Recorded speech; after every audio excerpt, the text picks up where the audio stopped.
వాళ్ళందరితో జూలైలో ఈవెంట్ చేయాలని మేము నిర్ణయించుకున్నాం. కానీ ఏ డేట్ అనేది ఇండస్ట్రీలో ఉన్న పెద్దలందరితోనూ మాట్లాడి వాళ్ళతో డిసిషన్ తీసుకుంటాం.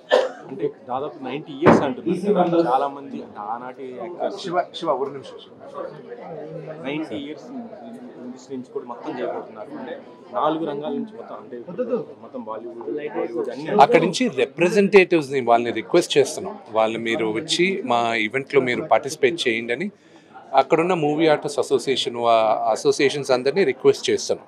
సో వాళ్ళు కూడా పార్టిసిపేట్ చేస్తాం. తెలుగు సినిమా అంటే అందరం ఒక అన్నదమ్ముల్లాగా, సో మనందరం కలిసిమెలిసి ఉందామని వచ్చాం. నేషనల్ అవార్డు రావడం, Padma Vibhushan 100%. This is the right platform to do వాళ్ళందరికీ సన్మానించేది. సో వాళ్ళ టైము వాళ్ళ షెడ్యూల్ కూడా తీసుకొని దీన్ని అద్భుతంగా చేయాలని ఆశిస్తున్నాం. తెలంగాణ ప్రభుత్వం గద్దర్ పేరుతో అవార్డు ఎందుకు స్పందించలేదని అందరికన్నా ముందు స్పందించింది మా నాన్నగారే, గద్దర్ గారు ఇచ్చేసి.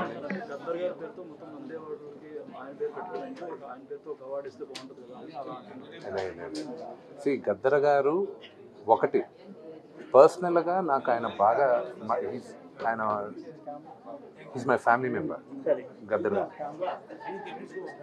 అది పక్కన పెట్టినా ఆయన తెలంగాణ పోరాటం చేసిన దానికి ప్లస్ ఆయన ఒక కవి, ఈజ్ అ బల్లాడ్ సింగర్. ఆయన తర్వాత అసలు బల్లాడ్ సింగింగ్ గురించి వచ్చింది విప్లవం పాటలు అవన్నీ బాగా పాపులర్ అయింది ఆయన వల్ల. దాని తర్వాత ఆయన ఎన్నో సోషల్ రెలవెన్స్ పాటలు రాశారు, ఎన్నో చేశారు. సో ఇట్స్ ద రైట్, ఆయన పేరు పైన పెట్టేది ఆయన కన్నా అర్హులు ఎవరున్నారు ఇప్పుడు. So I think that's the best decision and we're thankful. Telangana గవర్నమెంట్కి మేము చాలా థ్యాంక్స్ కూడా చెప్పాం, అలా ఆయన పేరు పైన మీరు తీసుకొచ్చేది. So it's a beautiful thing. Sir ఈ మా ఈవెంట్ అనేది ఇట్స్ నాట్ ఈజీ. అంటే గతంలో కూడా కొన్ని ఈవెంట్స్ చేశారు, మా కాంట్రవర్సీలకు దారితీసింది. బట్ వాటన్నిటిని దృష్టిలో పెట్టుకుని ఈసారి దీని ఆర్గనైజేషన్ విషయంలో ఎలాంటి జాగ్రత్తలు తీసుకుంటారు, ఎవరెవరిని ఇందులో ఇన్వాల్వ్ చేయవచ్చు? ప్రతి ఒక్కరిని ఇన్వాల్వ్ చేస్తున్నాం, ప్రతి ఒక్కరితోనూ మాట్లాడుతున్నాం. ప్రతి ఒక్కరూ ఎంతమంది రాగలరు, ఎంతమంది వస్తారని ఈరోజు నేను చెప్పలేను. వాళ్ళ ప్రోగ్రామ్స్ ఇప్పుడు ఫర్ ఎగ్జాంపుల్ కొన్ని హై బడ్జెట్ మూవీస్ రిలీజ్ కొన్నప్పుడు వాళ్ళని మీ షూటింగ్ వదిలేసి దీనికి రండి అని చెప్పేది అది పొరపాటు అవుతుంది. సో ఏ సినిమా అయినా రిలీజ్కి వచ్చినప్పుడు వాళ్ళని ఆపమని చెప్పడం కరెక్ట్ కాదు మేము. సో ఈరోజే మేము ఈ నెక్స్ట్ 1 వీక్లో అందరితోనూ రీచ్ అవుట్ అయ్యి అందరితోనూ మాట్లాడి, కొంతమంది ఆల్రెడీ వస్తారని మాట ఇచ్చున్నారు.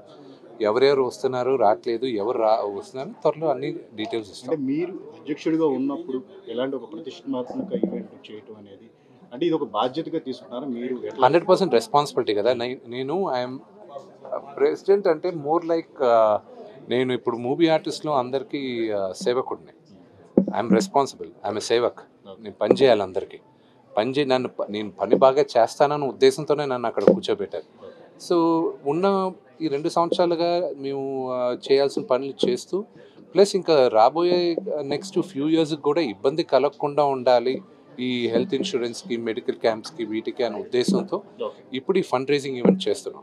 చేసినప్పుడు డబ్బులు ఉన్నప్పుడు అందరికీ హ్యాపీగానే ఉంటారుగా. ఫండ్ రైజింగ్ ఈ మెడికల్ ఇన్సూరెన్సెస్కి వాటికి. అంటే ఈసారి వచ్చే ఫండ్ రైజింగ్ ద్వారా అంటే గతంలో ఉన్న బ్యాలెన్స్ వర్క్ అంతా కూడా కంప్లీట్ చేయాలని ఆలోచన కూడా ఫర్దర్గా ఉంది. అంటే ఈ బిల్డింగ్ అనేది ఆటోమేటిక్గా మీకు నా తెలిసి ఈ ఎలక్షన్స్ అయిన తర్వాత ఒక బ్యూటిఫుల్ అనౌన్స్మెంట్ రాబోతుంది. అండ్ ఆ అనౌన్స్మెంట్ వచ్చిన అది మేలో రావచ్చు, జూన్లో రావచ్చు, జూలైలో రావచ్చు. అది వచ్చిన కరెక్ట్గా 18 monthsలో మా బిల్డింగ్ రెడీ అయిపోతుంది. దానికి ఆల్రెడీ మాకు జరిగిన ఏజిఎం యాన్యువల్ జనరల్ బాడీ మీటింగ్లో నేను కొన్ని 2 సలహాలు ఇచ్చాను. అంటే 2 దగ్గరలో చెప్పాను. ఇప్పుడు మెంబర్స్ అందరికి కావాల్సిన దగ్గర నేను కట్టాలి, కానీ నాకు ఇష్టం వచ్చిన దగ్గర ఎక్కడో నేను ఎయిర్పోర్ట్ దగ్గర కట్టుకుంటే అది ప్రయోజనం లేదు కదా. సో వాళ్ళకి రెండు స్థలాలు చెప్పాను. ఒకటి, ఈ ఫిల్మ్ చేంబర్ అనేది తీసేసి మళ్ళీ ఇక్కడ కడుతున్నారంట, అక్కడ మేము ఒక కావాల్సిన ఫ్లోర్ స్పేస్ మనం తీసుకుందాం అనే ఉద్దేశంతో అడిగాను. ఇదొక ఆప్షను. రెండోది, ఇప్పుడున్న ఫిలిం నగర్ నుంచి 20 నిమిషాల దూరంలో మణికొండ ఆ నార్సింగి ఏరియాలో నేను అక్కడ రెడీగా ఉంది. ఇప్పుడు కొనేయాలన్నా కూడా అక్కడ కావాలి. ఈ 2 దగ్గరలో ఎక్కడ కావాలో నేను ఏజిఎంలో అడిగాను. 99 కదా 100% అందరూ ఫిలిం చేంబర్లోనే కావాలి అని అడిగారు. సో ఫిల్మ్ చేంబర్ తీసిన తర్వాత కావాలి అని అడిగారు. సో అది ఆల్రెడీ శేషగిరిరావు గారితోనూ దిల్రాజు గారితోనూ ఇప్పుడు ఆయన చేంబర్ ప్రెసిడెంట్గా ఉన్నప్పటికీ వీళ్ళందరితో మాటలు జరిగాయి. వాళ్ళు త్వరలో మేము వాళ్ళ డిసిషన్ మేరగా మేము కట్టేది. సార్ అందరూ అంతే ది బెస్ట్ సినిమాలు చేస్తున్నారు, తెలుగు సినిమా గర్వించే సినిమాలు చేస్తున్నారు. ఈ మూమెంట్లో మీరు కూడా మీ తరపు నుంచి చేస్తున్నారు. ఈ కన్నప్ప ఎలా భావించారు ఈ సినిమా? కన్నప్ప దొరికిపోయాను కదా మీకు ఇప్పుడు. కన్నప్ప నా మార్కెట్ని మించి భారీగా మేము ఖర్చు పెట్టి తీస్తున్నాం. ఇదంతా ఓన్లీ శివైచ్చ, ఆయన ఇచ్చిన బ్లెస్సింగ్, శివుడు ఆజ్ఞతో చేస్తున్నానని నమ్ముతున్నా. నేను ఒకటే నమ్ముతున్నా, ఇప్పుడు ఒక 50 సంవత్సరాలు, దాదాపు 50 సంవత్సరాల తర్వాత కన్నప్ప సినిమా తెలుగులో నేను చేస్తున్నా. ఇది కేవలం శివుడు నాకు ఇచ్చిన ఆజ్ఞగా, ఈరోజు మళ్ళా నువ్వు కన్నప్ప కథ ఈ తరానికి చెప్పాలిరా, వెళ్ళి చెప్పు ఆయన శివుడు ఆజ్ఞతో ఇదంతా జరుగుతుంది. కానీ నా వల్ల ఎలా చేస్తున్నాను, ఎలా జరుగుతుంది, ఇంత డబ్బు ఎలా ఖర్చు పెడుతున్నా అనేది నాకైతే నిజంగానే నాకు తెలియట్లే. మేము ఆలోచించట్లేదు దాని గురించి. శివుడు ఆస్తులతో జరుగుతుందనే ఒక్క విషయం మాత్రం మేము మాట్లాడతాం. 90% అయిపోయింది. Next month shooting. ప్రభాస్ గారు జాయిన్ అవుతారు చేస్తున్నారు. అవునవును, అవన్నీ జరుగుతున్నాయి. అది అన్నీ జరుగుతున్నాయి. అంటే ఆయన గెటప్ గాని ఎలా ఉండబోతుంది ప్రభాస్ గారి అది అది నెక్స్ట్ అది మేలో అనౌన్స్ చేస్తాం. ఆయన గెటప్. సారీ,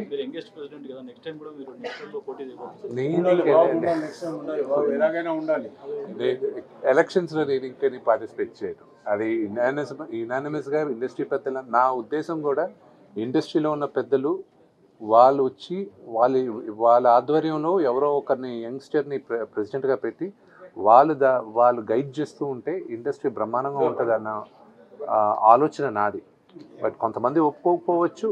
బట్ ఇప్పుడు ఏదైనా డెమోక్రటిక్ ఎలక్షన్స్ కావాలి అని ప్రతి ఒక్కరు అడగచ్చు దీంట్లో. కానీ నా ఉద్దేశం ఏంటంటే, ఒక కుటుంబంలో పెద్దలు నిర్ణయించాలన్న ఉద్దేశం నాది. అండ్ తెలుగు ఫిల్మ్ ఇండస్ట్రీ అంతా ఒక కుటుంబం, పెద్దలు నిర్ణయించుకొని ముందుకు తీసుకెళ్తే బాగుంటుందని. సార్, ఏపీ ఎలక్షన్స్ జరగబోతుంది, మీ పాత్ర ఎలా ఉండబోతుంది? నాదేం పాత్ర, నేను మే 13వ తేదీ నేను వచ్చి ఓటేస్తాను అంతే. ప్రతి ఒక్కరు ఓటేయండి, గ్యారంటీ. కన్నప్ప సినిమా గురించి again give you better press meet, I give you larger press meet దాని గురించి. ఇప్పుడు ఓన్లీ మూవీ ఆర్టిస్ట్ అసోసియేషన్ నవతి ఉత్సవాల గురించి మనం మాట్లాడాలి.